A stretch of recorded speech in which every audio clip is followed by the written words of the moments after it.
This is Adolf Hitler by Eileen Hayes. Give me a second. I think I might have went ahead of myself here. I don't think I did part 1 yet. No, I guess this is part 1. Okay, I apologize for this. So anyway, chapter 1. Mother's Darling. Someone will have to come along who thinks very simply. An uncultured man, a peasant as it were, would solve everything much more easily merely because he would still be unspoiled. He would also have the strength to carry out his simple ideas. Heinrich Tessenau, architecture professor, 1931.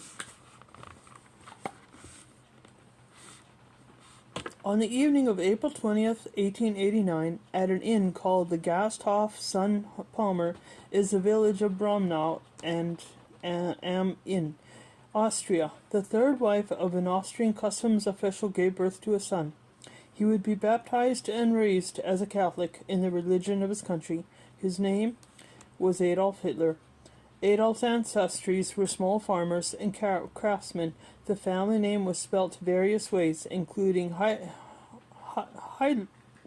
Heidler, H-I-E-D-L-E-R, Huttler, H-U-E-T-T-L-E-R, and Hitler.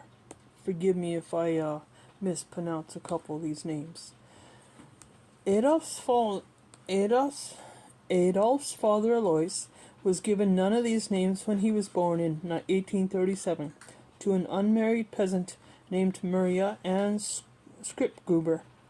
In later years, opponents of Adolf Hitler would try to claim that his real name was Adolf Skripgruber, but since Alois Skripgruber took his father's name, Hitler, before Adolf was born, his son was legally entitled to this name from birth. Alois Skripgruber joined the Austrian border patrol when he was 18, and he later became a customs official in Bromnau am Inn. His first marriage broke up, and his second wife died of tuberculosis. In 1885, now using the name Hitler, he took his third wife, Clara Pulzel, the daughter of his cousin.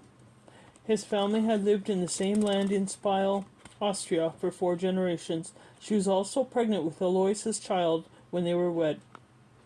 They had 6 children, but only Adolf and a younger sister, Paula, survived into adulthood. From his father's second marriage, Adolf Hitler had a half-sister, Angela, and a half-brother, Alois Jr. In his early school years, Adolf was on the whole a good student. He took singing lessons and sang in the choir at Benedictine monastery. He found the solemn splendor of the brilliant church festivals intoxicating, but his enthusiasm for learning and for the church didn't last. As adolescence dawned, he rebelled against his religious upbringing and rejected the queer plans his father was making for him. Alois Hitler had attained the highest rank open to him in government service, and he was proud of his achievement. He wanted his son to become a civil servant too. Adolf would have none of it. He fancied himself an artist and wanted to be a painter. In fact, there was much more the willful young Adolf and his father agreed on. They argued often, and the domineering older Hitler criticized and sometimes even struck his son. Nonetheless, Adolf Hitler respected his father, having risen from humble beginnings. Adolf Hitler was devoted to his mother and loved her deeply. He later recalled her as giving all her being to the household and being devoted above all to us children in eternal loving care. He thought of himself as mother's darling, and he carried her picture with him. In 1900, Hitler entered a secondary school in Linz, Austria, where Hitler family now lived. His academic prowess had vanished. In his first year, he did so poorly that he was not promoted, and the dismal performance continued. Hitler later wrote that he had decided to simply stop working at any subject other than art, in hopes that his father would let him pursue the career of his choice. This dispute soon became moot. Alois Hitler died suddenly of a lung hemorrhage in 1903. Adolf Hitler, then 13, cried inconsolably when he saw his father's body. 2 years later, Adolf himself suffered from a lung problem, and he talked his mother into letting him drop out of school. Yet he agonized over his decision, knowing how much it upset her. That fall, in 1905, Hitler visited the country where he would one day become dictator. A pale, sickly-looking teenager, he struck people who met him as shy and reserved. He spent a few months studying drawing in Munich, Germany, before he returned to Austria. For about 2 years, Hitler lived with his mother and kept himself busy sketching, painting, writing poems, and reading. He haunted libraries and surrounded himself with books. Sometimes he went to the opera or the theater with his only friend, August Kubizek. In Austria, the Austria in which Adolf Hitler grew up was beset by strife among immigrants. Prejudice against Jews was one more source of ethnic conflict that was part of everyday life. By the time he reached his late teens, Hitler was already a vocal anti-Semitic and a fanatic German nationalist. Although he was Austrian-born by birth, he considered himself German and believed the German-speaking peoples of Austria and Germany should be united in a single country.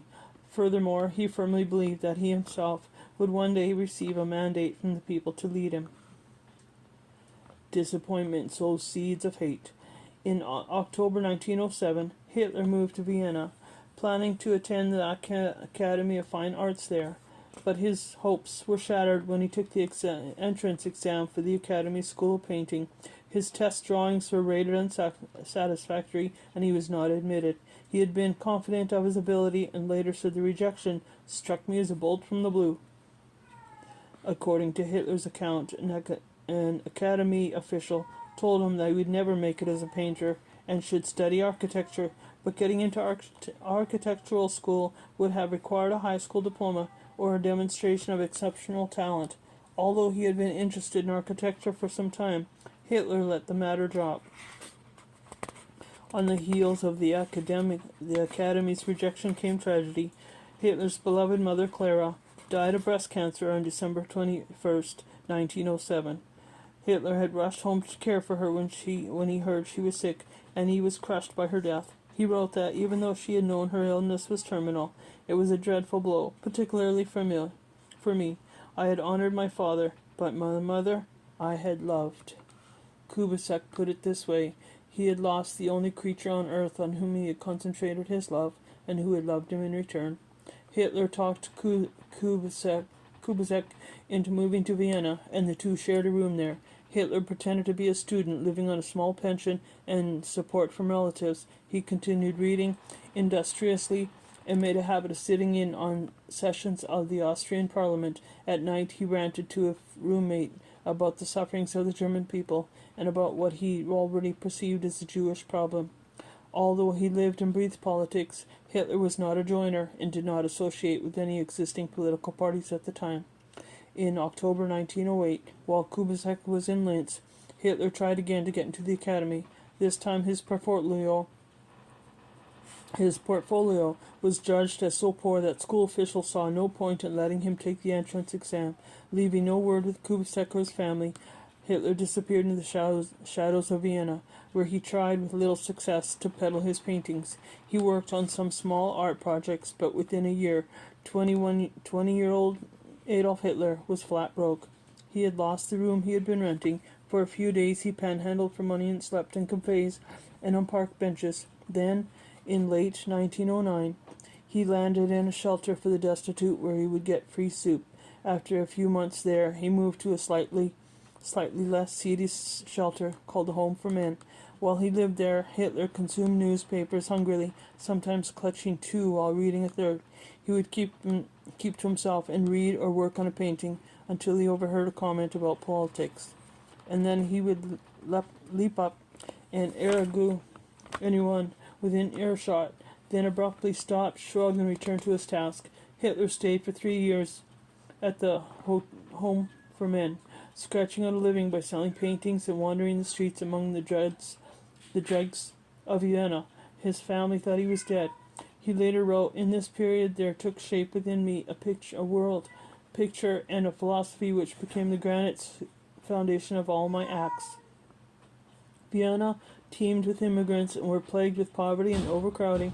Hitler was appalled at what he saw as the newcomers' disrespect for fatherland and the authority of the law. He concluded that left-wing activists were trying to stir up the oppressed masses and destroy the social order. At the far left on the political spectrum were Marxists, and Hitler began to hate them passionately. He claimed that this was also when his anti-Semitism crystallized. Act of anti-Semites in Vienna vented their hatred in various publications, some of them pornographic. The young Hitler echoed their views, blaming Jews for everything he disliked, from prostitution to modern art. In this period, he later wrote, "My eyes were opened to two menaces of which I had previously scarcely known the names, and those terrible importance for the existence of the German people I certainly did not understand: Marxism and Jewry. Jewry, Jewry. He became obsessed with Jews. Once, as I was strolling through the inner city, I suddenly encountered an apparition in a black caftan and black hairlocks. Is this a Jew? Was my first thought. Wherever I went, I began to see Jews, and the more I saw, the more sharply they became distinguished in my eyes from the rest of humanity." A new career. In mid-1913, Hitler moved to Munich, where again he barely managed to support himself as an artist. He had no friends, male or female. After 3 years of neglecting to get a physical for the Austrian military as an Austrian citizen, he was required to get one. He finally did so in February 1914, only to be told he was too weak to be a soldier. But when World War I broke out in August, Hitler petitioned the German state of Bavaria for permission to serve in its army. He was accepted as a volunteer in the 16th Bavarian Reserve Infantry Regiment. On the battlefield, the social misfit became the consummate warrior. Here he felt at home. He never complained about the hardships of battle, a silence his fellow soldiers found odd. Hitler eventually became a corporal, working as a dispatch carrier for his regiment. Hitler showed himself to be a fearless soldier and was decorated twice for bravery. On August 4th, 1918, he was awarded the Iron Cross First Class, one of the highest awards a German soldier could win. That October, he was injured in a British gas attack, where he was in a hospital recovering. He got the stunning news that Germany had been defeated. Hitler felt empty and bereft. Not ready to let go of the fight, he went to work as a civilian employee of the District Army Command in Munich. When he found a new fight, the army struggled against the new government. Many military leaders believed that the army had been betrayed by Germany's new civilian leaders, the signers of the Treaty of Versailles.